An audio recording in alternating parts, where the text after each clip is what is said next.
Hey, I don't know if you heard, there was a new study that just came out from Oxford regarding the impact of COVID on our mental health. And that's what I want to look at today is understanding how COVID is affecting our mental health.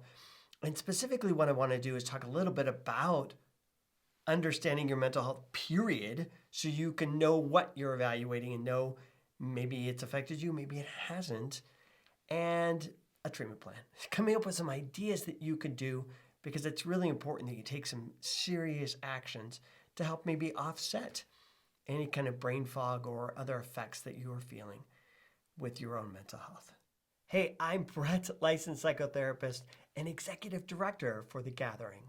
The Gathering of Good People is a nonprofit dedicated to helping you with your emotional healing through your own personal growth. And the way we do that is by gathering. We gather in small groups to help support you in your own growth.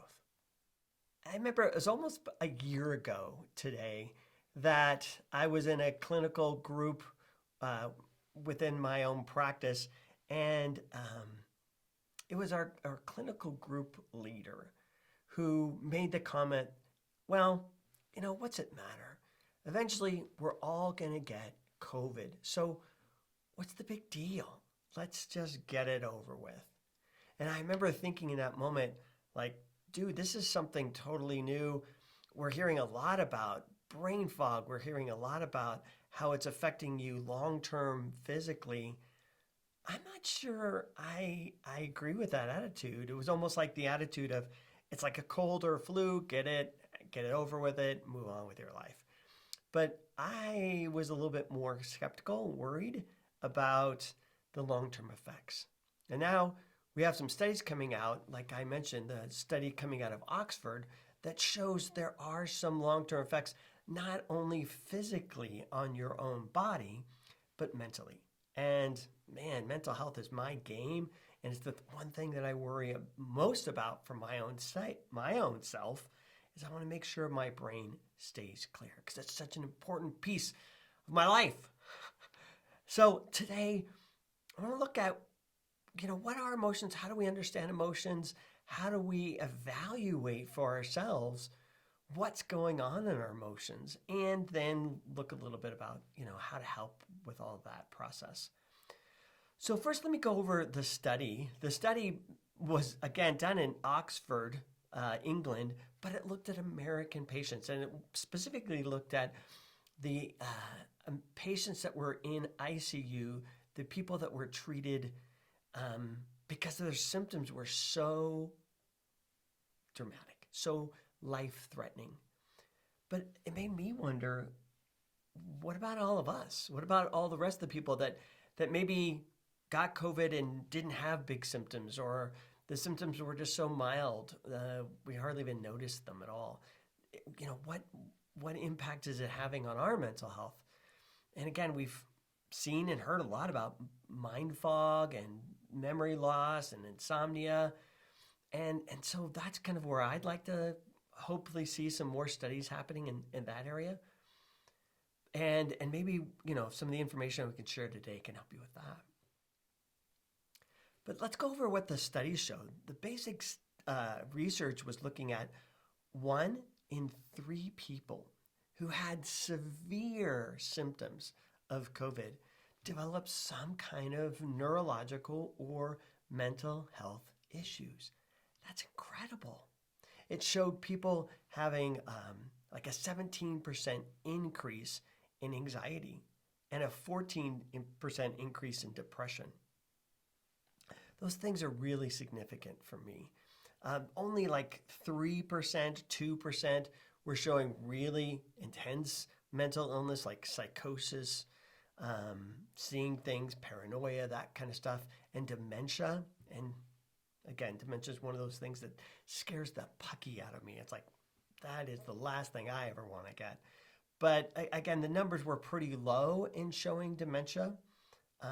It's more of the day-to-day mental health effects that I worry about.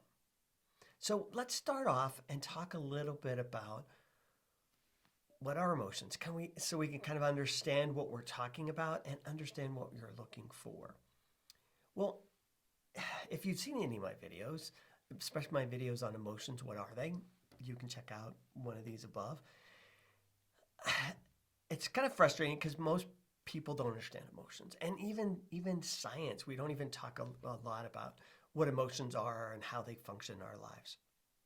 But basically, really simply put, emotions are electrical signals produced by the brain, and particularly one part of the brain inside the core, the center of your brain. There is this structure called the limbic cortex, the limbic system. And in this limbic system is where emotions are generated. We could see that through fMRIs, scans of the brain, and watching the neurosignals being produced. And simply put, emotions are electrical signals, again, produced by this part of the brain. Now, electrical signals have two functions to them, or two basic structures to them. And it's these two basic structures of an electrical signal, any electrical signal, that really help us understand what you're feeling in terms of, why you're feeling it. The two systems in a signal are amplitude, which means a signal is an electrical wave. And the wave has a height to it. That's the amplitude. That's how much energy is in the wave. And the other part of a wave is the frequency. And that is how far it is from crest to crest. When the wave is being produced, it comes out in a wave. How far or how short those waves are the frequency. So amplitude is the intensity, and frequency is the length of the wave itself. Now, we know from studying neurofeedback that your brain produces different frequency waves, and these different frequency waves are associated with different moods. High beta waves, that's the highest brainwave category that we see going on, are associated with moods of anxiety, restlessness, uneasiness, unhappiness. When we're in the high beta waves, probably the 35 hertz wavelength, well, that's the frequency of the wave. And it's actually quite narrow. Sorry about that. It's actually quite narrow waves. That's when people are agitated and feeling unhappy. But when we see the wavelength stretch out and the frequency grow, what we see is people's moods improve. And so as we watch the waves in the brain through, again, an EEG, and seeing them going into the alpha, beta, theta ranges, in these theta ranges, that's where we're in a meditative state, and we're calm and peaceful and clear-headed.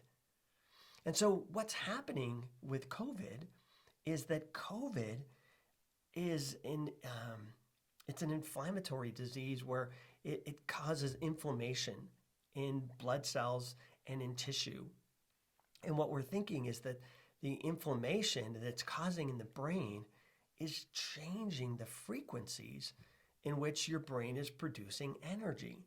And so now for people, we're seeing in terms of their symptomology that the frequency is changing, and the brain waves are much more up in the high betas. And that's where we're seeing, and that's why we're seeing an increase in anxiety, an increase in depression, an increase in brain fog, because the brain structure itself is being changed, and therefore the frequency and the waves that's being produced is also changing as well. Now, for you, what that means is as somebody that's kind of understanding your own mental health and evaluating for yourself how you're affected, what I want you to pay attention to is what's your energy doing. Because that's what a neurosignal is. It's an energy wave that's being produced. And it's either changing in amplitude, meaning you're finding yourself with lower energy. Your energy is dropping. The amplitude of the waves are dropping. And because the amplitude of the waves are dropping, what happens is that the low energy is not triggering one neuron to fire off a signal to another neuron. And so a signal will be produced, electrical charge, But because the frequency is so low, that's not stimulating the other neuron to take that message and continue to send it down the neural pathway. And so that's why we're seeing things like brain fog. That's why we're seeing things like even insomnia. Because again, the energy is low. So oftentimes, for example, in insomnia, you're tired, you're feeling exhausted, you're feeling depleted, and yet you're laying there in bed, wide awake. Well, what's happening is that, again, the amplitude is dropping. So you're tired, you're fatigued, but the frequency and the waves that your brain is producing is really high. So your brain's producing these really high frequency waves up in the betas, which means your brain stays agitated. Your brain only falls asleep when the waves stretch out and the frequencies drop. And then you start moving into the alpha, the deltas, and the brain waves and the thetas. And the brain waves stretch out, and then you can fall asleep. So one thing I want you to notice is the amplitude of your energy, because that is one effect on your mental health. The other one that we've just talked about is frequency. And I want you to notice, it's hard to notice the frequency of the energy in your body, but the way you'll notice the frequency is what I think of as collapse versus flow. I find for myself, when I am experiencing a lot of high frequency waves, what tends to happen is I tend to feel tense. My body tenses up. There's a tenseness inside of me. There's this feeling of agitation when the waves are very short and high frequency. But when I relax, like we talked about with the lower frequency waves, I feel more of a feeling of flow, calmness, openness, and you can almost feel the frequency of the waves expanding, just as you feel the emotions inside of you expanding. So collapse is how I experience high frequency waves.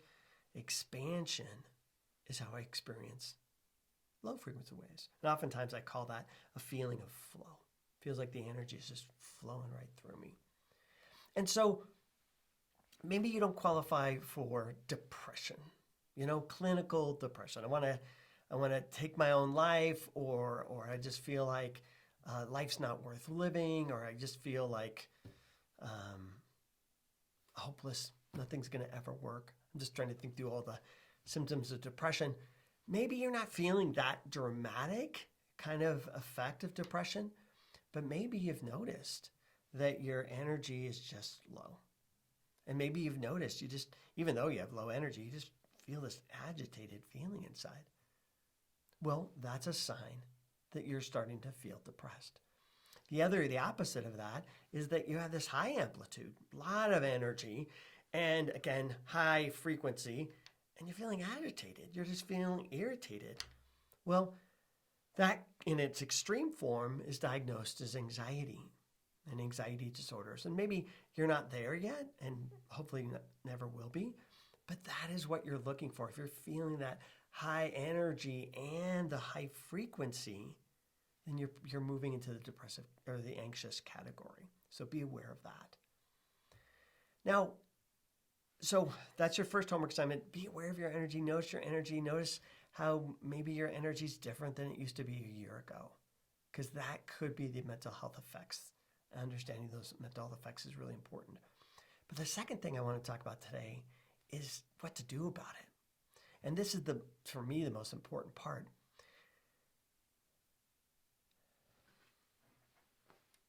There's a term I want you to understand, and it's called neuroplasticity, which basically means that your brain is made of a bunch of neurons, and these neurons can change. They can alter how they're arranged in terms of the neural pathways.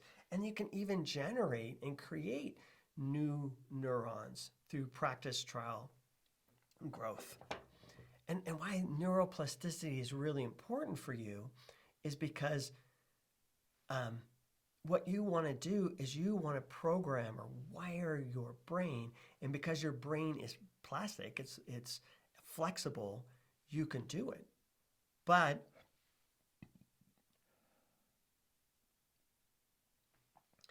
the other side of that is also true, that if you don't take control of your mental health and you allow these new waves to come into your brain, you allow your brain to continue to function the way it is with this more high frequency waves, that will become permanent too.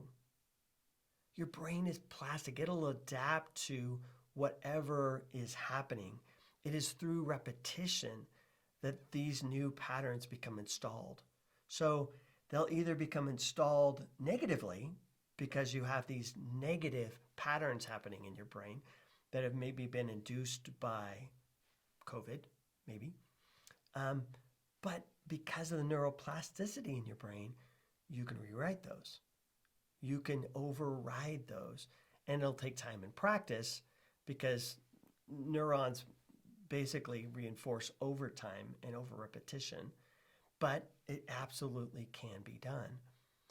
But it's first going to take your understanding. It's first going to be you recognizing, hey, my neural pathways have changed and the frequency and this feeling of collapse has really increased in me.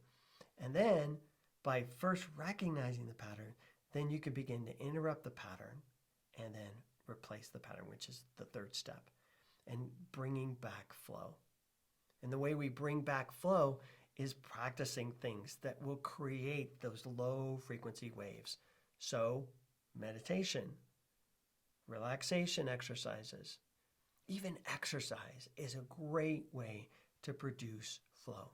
So if you're noticing a shift in your brain, yes, be concerned, but don't be overly concerned in the sense that it's the end of the world. You can change it by changing the frequency in your own brain waves and helping yourself re-establish your norm, re-establish your mental health by practicing good mental health practices. Again, I'm Brett, licensed psychotherapist. Thanks so much for being a part of our gathering, and I hope to see you soon. Take care.